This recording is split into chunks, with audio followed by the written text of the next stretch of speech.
Conversaciones con un babalao. ¿Estás listo? ¡Listo! Nomás déjame, ¿sabes qué? Vamos a quitar aquí el almohadón porque ya con el almohadón de enfrente. Pero aparte ya no rechina, porque antes era también protagonista el rechino.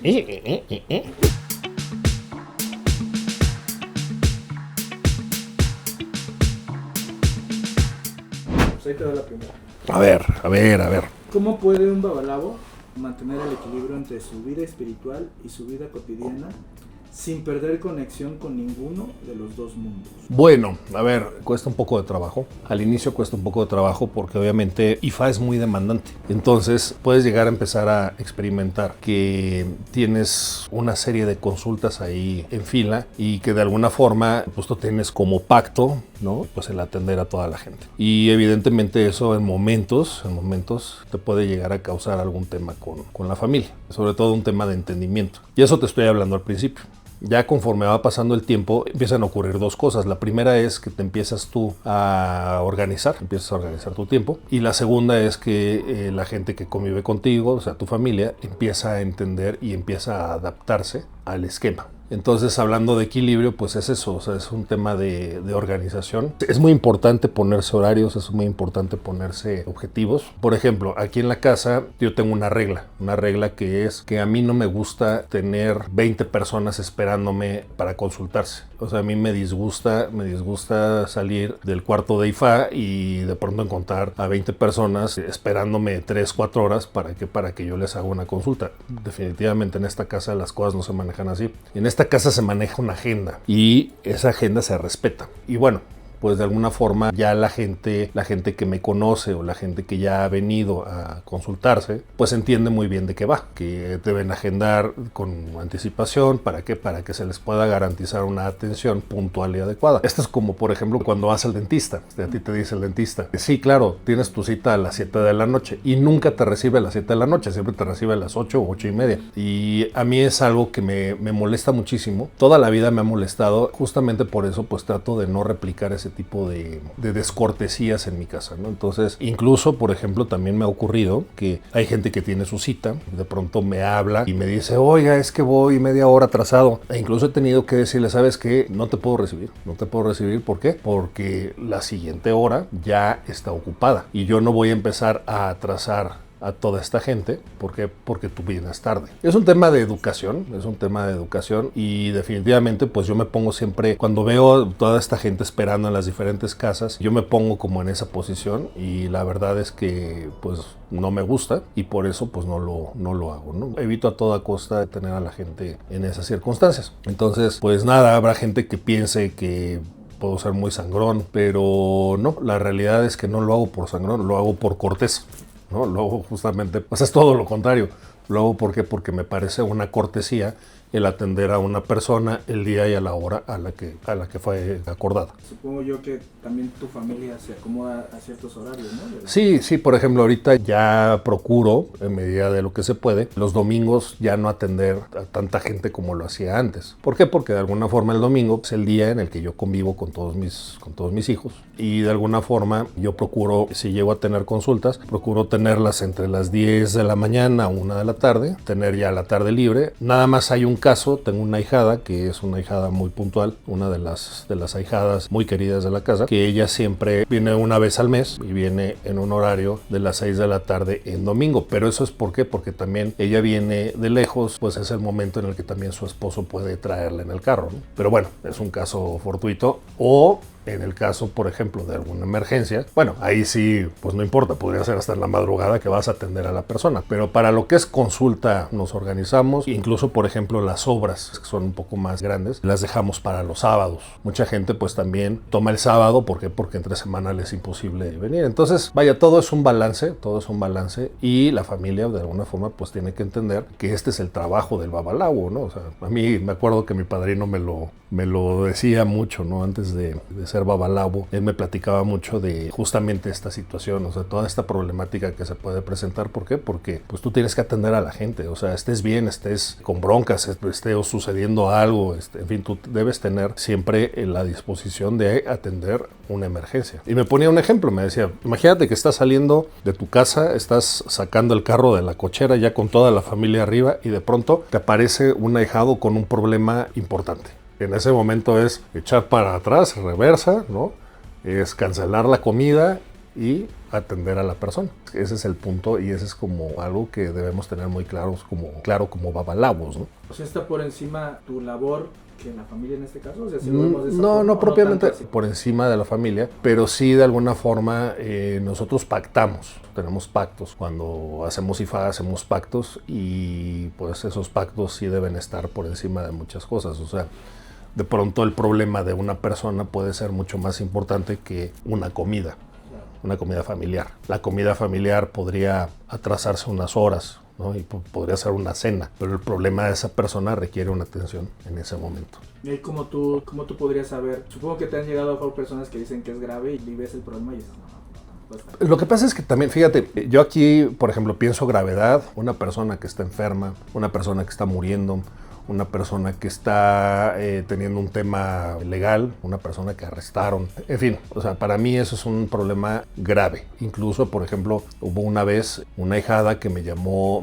por la madrugada diciéndome que su hija no aparecía. Su hija tenía una conducta impecable. Era muy, muy extraño el hecho de que no hubiera llegado a su casa en la noche, ¿no? Entonces, pues ahí ni modo, o sea, a esa hora me levanté, empecé a hacer consulta y pues sí, resulta que la chica estaba metida en un tema importante de sustracción por parte de los criminales y bueno, pues hay que trabajarle y hay que moverle, ¿para qué? Pues para ayudar a la gente a librar este tipo de problemas, ¿no? Entonces, sí, o sea, tú evalúas la gravedad, incluso, por ejemplo, ¿qué puede ocurrir, no? Una persona, ya sea hombre o mujer, que se acaba de pelear con su pareja y lo acaban de dejar. Y bueno, para ellos se les está cayendo el mundo. Y tú podrás pensar y decir, bueno, pues mujeres hay miles, ¿no? O hombres hay miles.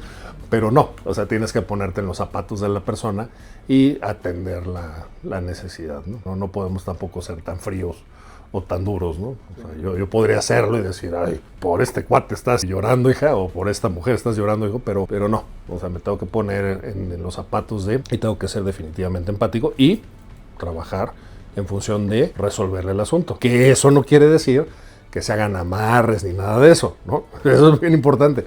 Lo importante es trabajar con la persona, ¿para qué? Para que logre estar en calma, para que logre tranquilizarse, ¿no? Y para que empiece a trabajar en función de su paz personal. Y ese, por ejemplo, el impacto en la familia, por ejemplo, en la acción, de ver que ya están preparados y todo, y de repente ¡pum! En mi caso, ¿sabes qué? Me refiero más como al principio, porque supongo que ahorita ya entienden, pero al principio como... Sí, a ver, por ejemplo, te voy a poner ejemplos de cosas que me tocaron, ¿no? En un principio, siendo un AWO en entrenamiento, yo nada más disponía de los fines de semana, porque yo en aquel tiempo trabajaba en la iniciativa privada. Entonces, pues nada más contaba yo con sábados y domingos. Hay un hermano mío, hermano religioso, que me invitaba los domingos, los sábados y domingos a chambear ahí con él, a chambear en IFA. Y empecé a tener conflictos con la doña. ¿Por qué? Porque era de, ay, te vas toda la semana y el fin de semana nos dejas aquí. Bueno, empezó a ser complicado, pero ahí yo creo que hubo una iluminación por parte de Obatalá para ella y empezó a entender que pues ese era el tiempo que yo disponía para entrenarme, dado que pues de lunes a viernes no podía. Sí es un tema de costumbre, es un tema de irse adaptando, pero sí, evidentemente hubo temas, ¿no? Por ejemplo, tú me decías qué podría pasar ante esta cancelación de una comida. Pues lo que he hecho es, a ver, ¿sabes qué? Váyanse ustedes, o sea, adelántense ustedes, y yo más tarde los alcanzo, ¿no? Se van todos a comer y ya probablemente yo llegaré al postre, ¿no? O seguramente llegaré a pagar la cuenta, ¿no? Porque eso siempre va a ser, ¿no? Pero bueno, ya hay un entendimiento y ya logramos como adaptarnos a que no se interrumpa un plan porque yo tengo que atender algo.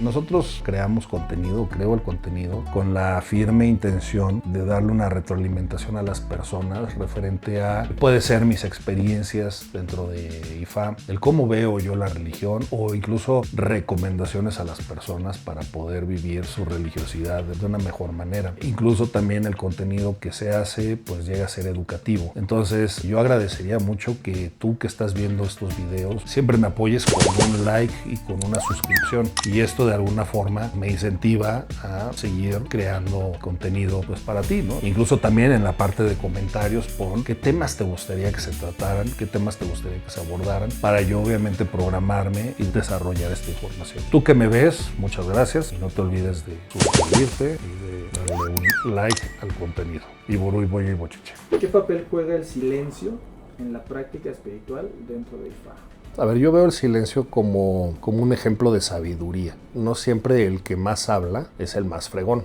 Yo no sé si tú has visto en las redes que lo que hacen babalabos es estar hablando y hablando, y que en el camino tal y en el lodo tal y y su vida transcurre en un estar hablando de los versos o hablar de los pataquíes de Ifá, pero no lo hacen, en muchos de los casos, no lo hacen como la parte de un aprendizaje. Hay mucha competencia entre la gente, o sea, es como cuántos versos yo me sé, ¿no? ¿Cuántas veces voy a aplastar a toda la gente que está acá? Sobre todo esto se da entre babalabos. ¿Cuántos voy a aplastar? Porque pues les voy a demostrar que yo me sé el camino tal y tal y tal y tal. Bueno, a mí me enseñaron que la inteligencia está en el silencio. Entonces yo cuando veo esto, no lo critico, o sea, porque no tengo derecho a criticarlo, pero yo no participo de esto. O sea, yo puedo ver a un grupo de babalabos ahí en que no, y que mira, y que yo que esto, y mira, en mi caso, lo que hago es guardar silencio. Escucho, sí escucho, ¿no? Porque también hay cosas que puedes encontrar valiosas. Pero sí, de alguna forma, yo no siento que tenga que exhibir mi conocimiento hablando o demostrarle a nadie que yo sé mucho o que yo sé poco hablando. ¿Por qué? Porque hablar IFA es cuando tú atiendes a una persona en consulta, pues estar, te digo, vociferando me parece que no es inteligente, ¿no? Entonces, el silencio es una muestra de sabiduría. Los viejos, por ejemplo, los viejos babalabos a los que yo he conocido, no son gente que esté vociferando, al contrario, es gente que está callada y están oyendo cosas, y hasta aparte se hacen los que no escuchan. Y cuando tú les preguntas, oiga, Olúo, ¿qué piensa acerca de esto y esto y esto? Te dice, mira, ¿sabes qué? Pues la verdad es que prefiero mejor reservarme mis comentarios y prefiero mejor reservar mi energía, porque no tengo yo nada que demostrarle a esta gente. Yo tengo que demostrar cómo resuelvo las cosas. Es ahí donde tú le demuestras a la gente dónde está tu experiencia y tu sabiduría, ¿no? Entonces sí, considero que el silencio es muy importante. Hay que saber cuándo hablar y hay que saber también cuándo callarse. Y yo no sé si respondí tu pregunta o me fui por otro lado. No, yo creo que, o sea, yo imaginaba un poquito más del silencio como que esa paz, ¿no? Que te da el estar mejor contigo nada más. Ok, como la... Ser, Ya. ¿Tú le diste las dos opciones? No, sí, pero es un punto también muy importante. O sea, el poder estar en paz contigo mismo, el poder estar en silencio, el poder estar en un tiempo sin necesidad de estar pegado al teléfono, sin necesidad de estar pegado a la computadora. Fíjate que para mí, durante muchos años,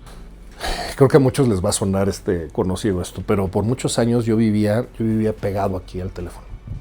¿Por qué? Porque mi trabajo así lo exigía. Recuerdo que en una ocasión mi hija mayor estaba pequeña y me dijo, oye papá, ¿por qué siempre estás pegado al teléfono? O sea, estamos de vacaciones, fuimos a Acapulco en aquel momento, y me dijo, estamos de vacaciones y tú estás pegado al teléfono, papá. Híjole, tremenda lección, ¿no? ¿Por qué? Porque pues definitivamente yo no estaba en las vacaciones, yo estaba conectado al trabajo. Mucha gente creo que se puede identificar conmigo en este sentido. El día de hoy yo realmente no tengo, o sea, disfruto mucho estos momentos de soledad, disfruto mucho los momentos de convivencia, y tan es así que yo lo que hago es, yo tengo un momento diario, incluso ha llegado a ser hasta largo, en el cual mi silencio es estar sentado en la estera conectando con los orishas. Yo conecto mucho con Echu y conecto mucho con Olofin, y ahí transcurre el tiempo en silencio, sin necesidad de que nadie me perturbe, nada me molesta, y la verdad es que juega un papel muy importante para mí. ¿Por qué? Porque finalmente pues es como esta tranquilidad y esta paz que puedo vivir hoy. Pero bueno, no sé si contesté tu pregunta. No, sí, estuvo perfecto porque le diste de las dos formas y estuvo bien. Exacto, sí. O sea, si no le entendieron de una, le entendieron de otra. ¿Es posible que un babalabo también atraviese crisis de fe? Sí, sí, claro, claro. A ver, esas son las pruebas que a nosotros nos pone Orunmila, ¿no? Por ejemplo, momentos en los que, bueno, en mi caso personal, ¿no? Momentos en los que de pronto hay periodos en los que hay muchísima afluencia de gente. También aquí en la religión existen las temporalidades. Entonces, en un principio, cuando había temporalidades en las que bajaba la consulta, yo lo tomaba como algo que me estaba pasando a mí. Y entonces automáticamente es como el ¿qué hice o qué no hice? Porque ahorita no hay consultantes. Y entonces sí hay muchos momentos en los que la fe se puede empezar a cuestionar.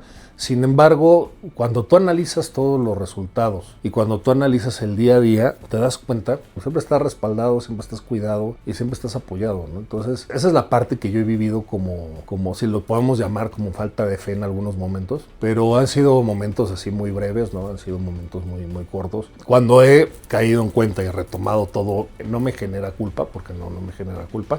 Entiendo que soy una persona, soy humano. También quiero aclarar que han sido muy, muy pocos los momentos en los que yo me he sentido así. Ahora, platicando con otros aguoses, sobre todo aguoses que tengan años en la religión, hemos coincidido que estos procesos pues son las mismas pruebas que Orunmila nos pone, ¿no? Y pues ahí es donde vemos pues quién es quién, ¿no? Y quién está donde está. Yo, por ejemplo, hoy te puedo decir que si mi fe estuviera en duda, pues no hubiera dedicado mi vida a esto, ¿no? O sea, yo tengo ya años dedicado a IFA y bueno, no tengo nada malo que decir, al contrario, ¿no? Creo que ha sido el mejor momento en mi vida. ¿Y recuerdas una crisis así como muy marcada que digas, híjole, esta me costó? Sí, fíjate que en los primeros plantes de mano de orula que hice, tuve un grupo muy grande de gente. En aquel tiempo, ya ves que, bueno, te contaba que hacía mano de orula a diestra y siniestra, mano de orula para todos y demás. En un plante de estos primeros que hice, me salió un grupo, eran más de 20 personas, creo que eran 30 personas, si mal no recuerdo, y me salió un grupo como de 5 personas, o sea, empezaron a despepitar madre y media, ¿no? Entonces, yo tratando como de ser un padrino responsable, lo que traté de hacer es hablar con la gente, decirle, a ver, platícame cuáles son tus inquietudes, y bueno, vamos a tratar de resolverlas, ¿no? Bueno, el fin es que la gente no se portó de forma adecuada, y yo ahí cometí el error de sentirme afectado. Objetivamente y honestamente al día de hoy, pues yo no tengo por qué sentirme ni afectado ni triste. ¿Por qué? Porque finalmente estas personas lo que estaban cuestionando era pues la palabra de Orunmila, lo que les había salido en Itán. Pues ahí sí es una información que solamente le corresponde a Orula, ¿no? Yo lo tomé más como un tema personal, ¿no? Al final, pues si la gente no se lleva el mensaje que venía queriendo encontrar, ¿no? Pues ¿qué te puedo decir, no? Es muchas veces caer en lo que hemos platicado antes, ¿no? La gente viene con la intención de escuchar lo que quieren escuchar y eso pues definitivamente no aplica siempre, ¿no? Pero ahí sí fue un momento en el que me sentí muy mal, pero bueno, pues lo fui resolviendo, fui evolucionando con ello. Obviamente pues la retroalimentación de mi padrino siempre ha sido muy importante, ¿no? Y bueno, pues aquí estamos, ¿no? ¿Y esto que cuentas fue muy al principio?